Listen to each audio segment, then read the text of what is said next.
So let's talk about the comeback that was supposed to be legendary, but instead, it turned into one of the most uncomfortable, messy nights the WNBA has seen in a long time.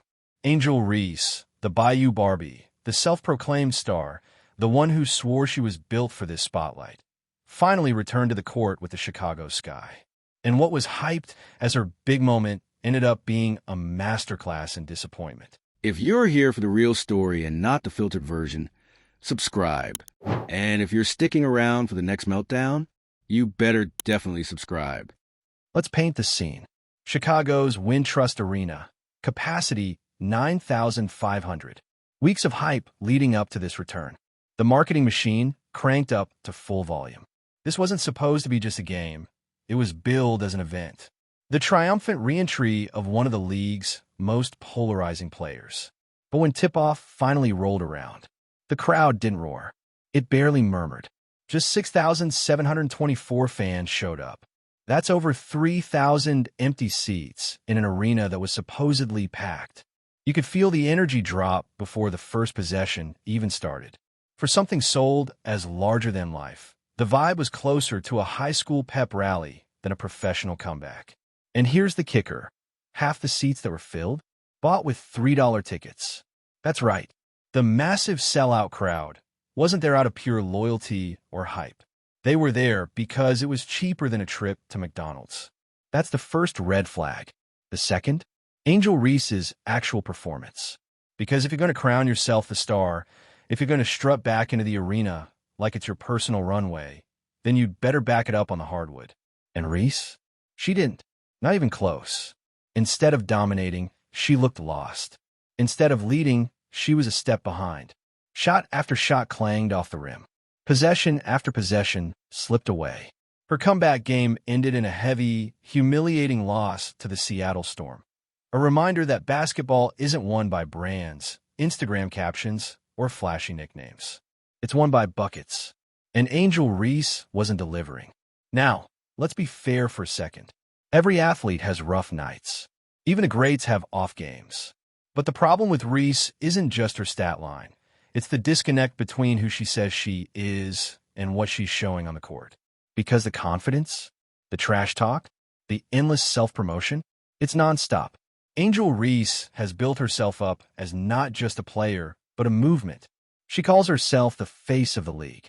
She leans into the villain role. She flaunts her brand with the confidence of someone who already has a championship dynasty behind her. But then you look at the numbers, the reality, and the gap is glaring. Reese isn't dominating. She's not putting up superstar numbers. In fact, she's leading the league in blocks, getting blocked, not swatting shots. She struggles to score consistently. Her shooting percentage is abysmal. Night after night, her stat lines don't match the swagger. And fans are noticing. What started as confidence now reads as arrogance. What once looked like swagger now feels like smoke and mirrors. It's not just that Angel Reese is underperforming. It's that she's over-promoting herself while doing it. And people are getting tired of the act. This frustration boiled over in her comeback game. Late in the fourth quarter, after yet another missed shot, fans started booing. And then the unthinkable happened. Garbage started flying onto the court. Cups, wrappers, trash raining down. Angel Reese broke down. Cameras caught her crying as security tried to clear the mess. It wasn't just a bad night. It was a humiliation. A moment that's going to live on in highlight reels and memes for years. The Bayou Barbie reduced to tears, not by a defender, but by her own fans. And this is where the narrative fractures. Because some fans sympathized with her. They said no athlete deserves that kind of treatment. That the booing, the garbage throwing, it crossed a line. And they're right. It was ugly, unnecessary, cruel. But the other half of fans? They said it was the breaking point. The night they finally stopped buying the hype. The moment they looked at Angel Reese and realized the gap between the brand and the basketball was just too wide to ignore. This isn't just about one bad game. This is about a pattern. Because Reese has a history of disappearing when things get tough. The back injury that conveniently pulled her from the lineup when criticism got loud. The stretches where she went silent, leaving her team hanging. The time she leaned harder into Instagram photo shoots than into on-court production. And fans remember. They see the pattern. They're tired of it. Contrast that with Caitlin Clark, the rookie sensation who, yes, has had her own share of drama and controversy. But when it comes to performance, she shows up. Even on her worst nights, she's contributing. Even when she's struggling, she's locked in. And her leadership? Undeniable. Fans see the difference. One player backs up the hype. The other hides behind it. And Angel Reese is starting to feel the consequences. Because when you lose the trust of fans, that's bad. When you lose the trust of teammates, that's fatal. And word out of the Sky locker room is that patience is wearing thin. Teammates are side-eyeing her brand building. They're frustrated with the distractions. They want wins, not hashtags. This is how locker rooms fracture. This is how teams implode. Not with one blowout loss, but with a slow erosion of trust. And Angel Reese, whether she admits it or not, is at the center of that storm. So where does she go from here? Option 1. She doubles down. Keeps branding, keeps selling the image, keeps leaning into the villain role. Maybe she figures the boos are part of the gig. Maybe she convinces herself that hate is just another form of attention. Option 2. She gets real. She puts the Instagram on pause, puts the brand on the back burner, and actually grinds to elevate her game. She listens to the criticism, not as hate, but as a wake-up call. She works on her shot, her consistency, her leadership. She grows. Because right now, she's at a crossroads. Keep choosing the brand, and the boos will get louder. The seats will get emptier. The garbage will keep flying. Choose the game, and maybe she can rebuild. But here's the harsh truth. The WNBA isn't patient. Fans aren't patient. And right now, Angel Reese is running out of chances. That heartbreaking image of her crying on the court while garbage rained down, that could be the defining moment of her career if she doesn't flip the script fast. And the saddest part? She has the talent. She has the athleticism. She has the platform. If she cut through the noise and committed to her game, she could be the star she claims to be. But until then, she's just the most blocked player in the WNBA, selling tickets that cost less than lunch, crying under the weight of her own hype. So what do you think? Has Angel Reese crossed the line from confident to arrogant? Can she win back fans and teammates? Or is she destined to be remembered as the player who chose Instagram over impact? Drop your thoughts in the comments. And don't forget to subscribe, because if you think this meltdown was dramatic, just wait. The Angel Reese saga is far from over. And when the next chapter drops, you'll hear about it here first. See you at the next meltdown. All right, let's dig even deeper, because the fallout from Angel Reese's so-called grand return isn't just a one-night embarrassment. This is bigger. This is about image, about trust, about the dangerous gap between hype and reality. Because here's the uncomfortable truth nobody wants to say out loud. Angel Reese might be the first WNBA star to go from adored to rejected in record time. And not because of a scandal, not because of a crime, not because of anything off-the-court explosive. No, because of performance. Or more specifically, the lack of it. See, Angel Reese built herself up as more than a player. She built herself as a brand. She's the Bayou Barbie. She's the TikTok sensation. She's the girl on the runway in Paris fashion shows. She's the one talking big, calling herself the face of the league before she even proved herself on the hardwood. That's fine. Confidence sells. Swagger sells. Trash talk definitely sells. But what happens when you talk like you're Shaq, but play like you're still figuring out JV? That's when the fans turn. And that's exactly what we're seeing. Because Reese didn't just stumble in her return. She collapsed under the weight of her own hype. For weeks, fans were told this would be the moment. The comeback game. The sky rising. But what they got instead was a flat crowd, a flat performance, and a flat-out embarrassing blowout loss. Now, let's zoom in on that empty arena, because that part cannot be ignored. Over 3,000 empty seats. Imagine hyping up your comeback like it's Beyoncé at Coachella, only to show up and realize the vibe is closer to open mic night at a dive bar. Sure, over 6,000 people came out, but it wasn't because they were desperate to see Reese. It was because tickets were being sold for pocket change. $3. That's less than a Starbucks latte. That's less than a bus ride in some cities. And when fans saw the arena half empty despite all the noise, it was like pulling the curtain back on the Wizard of Oz. Suddenly the illusion was gone. The hype didn't match the reality. Then came the game itself. And if you thought the arena was depressing, the on-court play was worse. Reese was inefficient, outplayed, out-hustled. The face of the franchise looked like a background extra. And against the Seattle Storm, a team that's been inconsistent themselves, she was exposed. Every weakness, every flaw, every gap in her game was on display. Blocked shots? Piled up. Missed layups? Plenty. Defensive lapses? Everywhere. And here's where the narrative takes a nasty turn. Reese isn't just struggling. She's leading the league in being blocked. Let that sink in. The most blocked player in the entire WNBA. That's not just bad luck. That's mechanics. That's a lack of polish. That's defenders licking their lips every time she goes up for a shot because they know it's food. And yet, despite all that, she's still talking like she's the star. Still flexing for cameras. Still posting like she's the one carrying the league on her back. Fans see the contradiction, and they don't like it. This is where the garbage-throwing incident becomes symbolic. Sure, it was ugly. Sure, it was disrespectful. But fans don't just do that out of nowhere. That was frustration boiling over. That was the audience saying, "We've had enough of the act." And when Reese broke down in tears, when the cameras zoomed in on her wiping her face, the entire moment crystallized. This wasn't a star in control of her narrative. This was someone crushed by it. But the question is, does she learn from this? Or does she double down? Because there's a version of Angel Reese's story where this is the turning point. Where she stops leaning on the Barbie persona, stops coasting on hype, and actually grinds to match the expectations. She's athletic enough. She's skilled enough. She could absolutely grow into the role she's claimed for herself. But there's also a darker version. One where she never adjusts. One where she keeps chasing attention over improvement. One where she stays more focused on Instagram likes than field goal percentage. One where the fans' frustration hardens into permanent resentment. And let's be real, her teammates are already feeling it. You don't think the locker room notices? You don't think they're side-eyeing her when she spends more time curating her image than watching film? You don't think they resent the fact that every media headline is about her, even when she's bricking shots and costing them wins? That tension will break a team, and the Chicago Sky are teetering.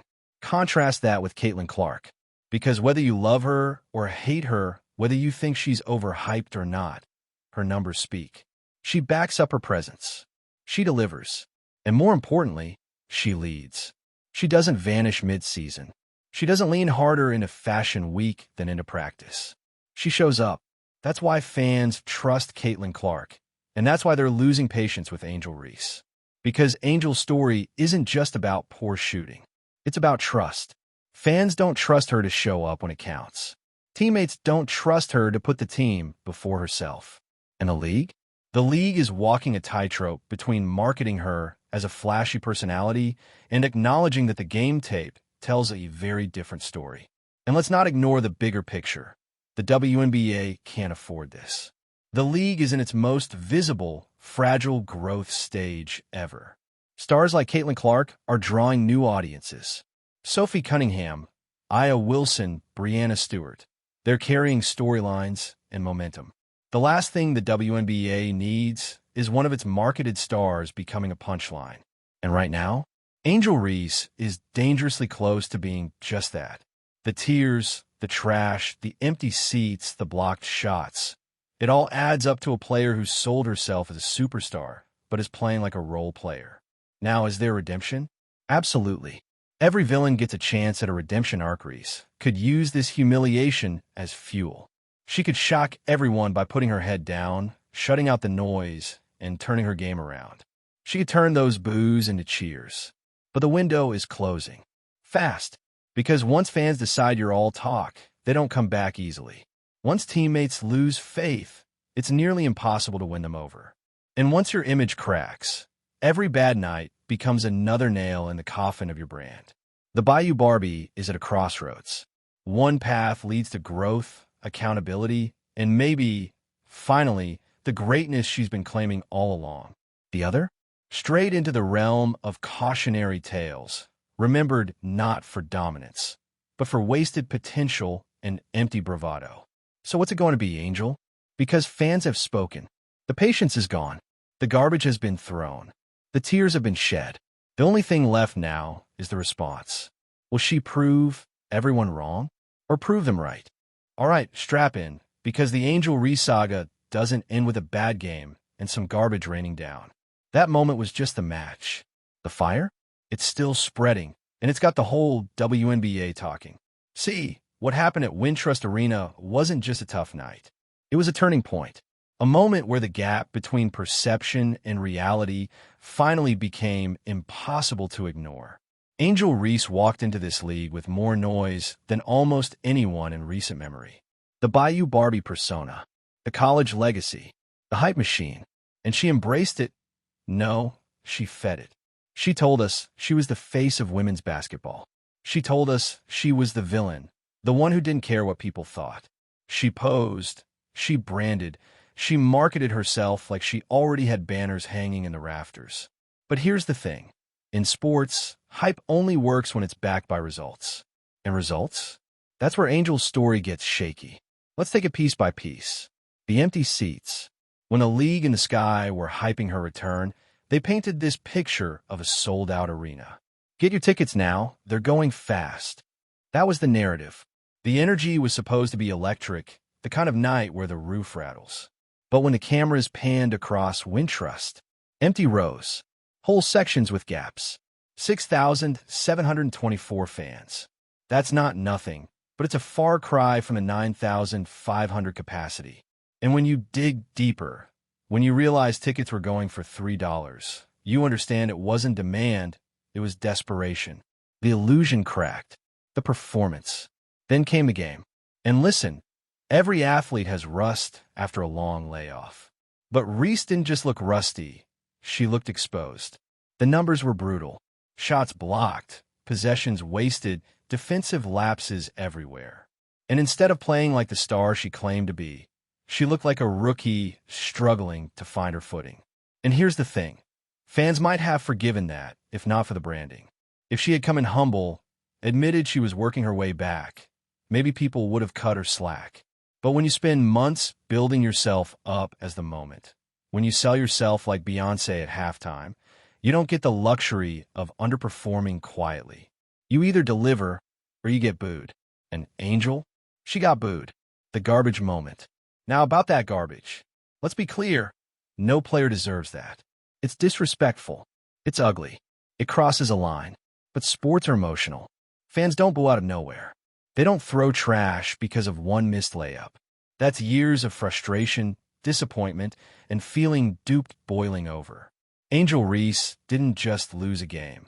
She lost control of her narrative. That moment where she cried on the court while trash rained down, that's an image that will follow her. It's already burned into fans' minds. It's not the triumphant comeback photo ops her brand team had planned. It's not the Barbie image, not the runway confidence. It's vulnerability, raw and unfiltered. And maybe that's what makes it so powerful. Because for the first time, fans saw Angel Reese not as a brand, not as a persona, but as a person. A young athlete under immense pressure, crushed by expectations she helped create. The locker room problem. But here's the bigger issue. Inside the Sky locker room, patience is wearing thin. Teammates want production, not promotion. They want consistency, not captions. And when one player becomes the center of every media storm, when every loss gets framed around her, resentment builds. That's the danger of being more brand than basketball. Teammates don't care about Instagram followers. They care about wins. They care about effort. They care about whether you show up in the clutch. And if Angel keeps struggling while maintaining the same bravado, that locker room will crack. The Caitlin Clark contrast. And then there's Caitlin Clark. The comparison is unavoidable. Clark's not perfect. She's been roughed up, criticized, pushed harder than any rookie should be. But the difference? She delivers. Even on her bad nights, she contributes. She leads. She's transparent about the grind. Clark doesn't have to scream, she's the face of the league. Fans, media, and numbers say it for her. That's why Clark gets defended and Reese gets roasted. Because with Clark, there's no gap between image and impact. With Reese, the gap is a canyon, the media machine. And here's where it gets complicated. The league needs personalities like Angel Reese. They need flash. They need drama. They need players who can stir conversation beyond the court. That's why they leaned into the Bayou Barbie persona in the first place. But when the product on the court doesn't match the marketing, the whole system wobbles. Fans start to feel scammed. Headlines turn from celebratory to critical, and the narrative becomes about failure instead of hype. That's what we're seeing now. The road ahead. So what happens next? Angel Reese has two options. Option 1, double down. She leans harder into the villain role. Y'all hate me? Good. Keep hating. She posts more, talks more, embraces the booze as fuel. Maybe she convinces herself that attention, any attention, is proof she's doing something right. But if she chooses that path, she risks alienating her teammates, burning out her fan base, and becoming a permanent sideshow. The WNBA has seen stars come and go. If she doesn't evolve, she'll be remembered as a flash, not a foundation. Option 2, get real. She humbles herself. She works on her game. She acknowledges the criticism, not as hate, but as opportunity. She stops chasing validation on Instagram and starts chasing rebounds and efficiency. She turns the tears into fuel. If she takes that path, she can rewrite the story. She can become the star she's always claimed to be, not through branding, but through buckets. Because let's be honest, Angel Reese has the raw tools, the size, the athleticism, the tenacity. What she lacks is polish and focus. And those things can be built, but only if she chooses to build them. The symbolism of the breakdown. That night at Wintrust Arena, when the garbage rained down and the tears fell, it felt like an ending. The end of the hype bubble. The end of the illusion. But maybe, just maybe, it was also a beginning. Because sometimes athletes need to be broken down before they can be built up. Sometimes they need to hit rock bottom to find out what they're really made of. Was that Angel Reese's rock bottom? Maybe. And if it was, maybe that's the best thing that could have happened to her. Because the only way forward from here is up. But that's the choice in front of her now. Stay the brand, or become the baller. Stay the Barbie, or become the beast. Because right now, the fans aren't buying the brand anymore. They want the buckets. And unless Angel Reese delivers them, she risks being remembered not as the face of the league, but as its cautionary tale.